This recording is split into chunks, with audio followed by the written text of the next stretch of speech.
Bismillahirrahmanirrahim. Saya akan bercerita beberapa kisah ya di zaman para sahabat. Pertama kisah Abu Hurairah radhiyallahu an. Suatu ketika Abu Hurairah radhiyallahu an itu ditugaskan Rasul untuk menjaga Baitul Mal, menjaga pembendaharaan Baitul Mal. Rupanya di malam itu ada pencuri masuk ke Baitul Mal mencuri gandum. Satu karung, kemudian lari dibopong. Abu Hurairah melihat pencuri ini langsung mengejar, kemudian menangkap. Rupanya pencuri ini adalah orang tua dan mengatakan, "Ya Abu Hurairah, ana syaikhun kabir, faqirun, dhu iyalin, wa ma ataituka illa min hajatin, wa ma asabtu syai'an dunak, ma ataituka," bla bla bla bla. Bahasa kita ya. Maka syaitan mengatakan, ataupun orang ini mengatakan pencuri ini, "Ya Abu Hurairah, saya ini orang tua, fakir, punya keluarga, dan saya tidak mungkin mencuri kecuali karena sebuah hajat kebutuhan, karena mereka butuh makan, makanya aku terpaksa mencuri. Lepaskanlah Abu Hurairah." Akhirnya Abu Hurairah karena kasihan dilepaskanlah pencuri ini. Keesokan harinya berjumpa dengan Rasul. Sebelum kemudian Abu Hurairah bercerita, Jibril sudah ngasih tahu, dan Rasul sudah mewanti-wanti, "Ya Abu Hurairah, fa innahu sayaudu al-bariyah, fa innahu sayaudu fil lail." Wahai Abu Hurairah, orang itu akan kembali nanti malam. Betul, rupanya malam kedua mencuri lagi, ketangkap lagi, minta uzur lagi, dilepas lagi. Sampai ketiga kali Abu Hurairah mengatakan, "Tidak, ini sudah ketiga kali kau mencuri, tidak mungkin aku lepas, akan kuhadapkan kau kepada Nabi SAW." Maka orang ini mengatakan, "Gini saja wahai Abu Hurairah, lepaskan saya. Maukah ku ajarkan kepadamu? Maukah ku ajarkan kepadamu sesuatu yang kalau kau baca, setan akan lari darimu. Setan akan lari darimu." Kemudian orang ini mengatakan, "Ya Abu Hurairah, apabila engkau hendak beranjak ke pembaringanmu, bacalah suratul Kursi, maka tidak ada setan yang bisa mendekatimu sejak kau tidur sampai kau bangun." Habis itu Abu Hurairah melepaskan orang ini. Keesokan harinya dia berjumpa dengan Nabi SAW dan mengatakan, "Abu Hurairah, tahukah kamu orang yang kau tangkap 3 malam berturut-turut itu?" Kata Abu Hurairah, "Allah wa Rasulullah alam." "Saya tidak tahu wahai Rasul." Kata Nabi SAW, "Fa innahu syaitan." Dia adalah setan. Dia adalah jin yang menyerupai manusia sebagai pencuri.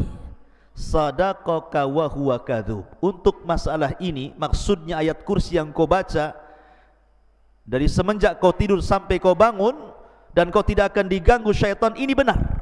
Khusus masalah ini saja, sadaqaka wa huwa kadzub. Tetapi masalah yang lain, dia pendusta. Kebanyakan setan itu pendusta.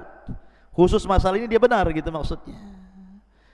Dari sini menunjukkan bahwa Abu Hurairah menangkap pencuri, dan pencuri ini rupanya jin yang tasyakul, yang berubah bentuk. Makanya kalau seandainya ada seseorang sudah meninggal, dan saya punya cerita di kampung di Majalengka sana. Jadi ada preman mati. Preman bisa mati juga gara-gara minum tuak oplosan, ya. Jadi minuman keras, oplosannya nggak kira-kira, pakai spiritus. Antum tahu spiritus? Ya.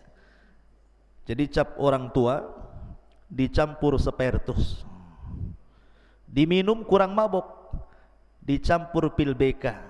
Antum tahu pil BK? Untuk anjing gila tuh. Itu namanya pil BK tuh.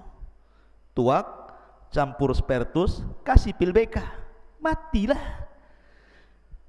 Itu bukan oplosan lagi, oplosan kuadrat namanya. Oplosan di atas oplosan lagi tuh. Ketika mati, rupanya tersebar di desa itu bahwa preman yang mati itu ada di atas jembatan, sedang duduk. Akhirnya dalam 1 minggu itu, ketika mendengar berita itu, tidak ada preman kampung keluar. Rupanya preman takut sama setan, ya. Jadi tersebar berita bahwa dia hidup lagi, setiap hari nongkrong di atas jembatan katanya. Pertanyaannya, mungkinkah itu dia?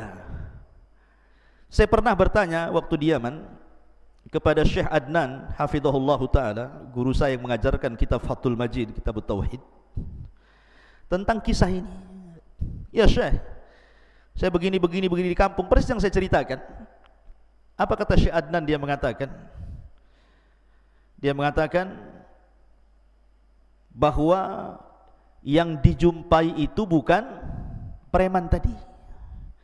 Karena orang yang sudah mati tidak mungkin hidup lagi, karena ada barzah yang memisahkan antara kehidupan dunia dan kehidupan kubur. Lalu siapa yang nongkrong di jembatan itu, yang mukanya mirip itu?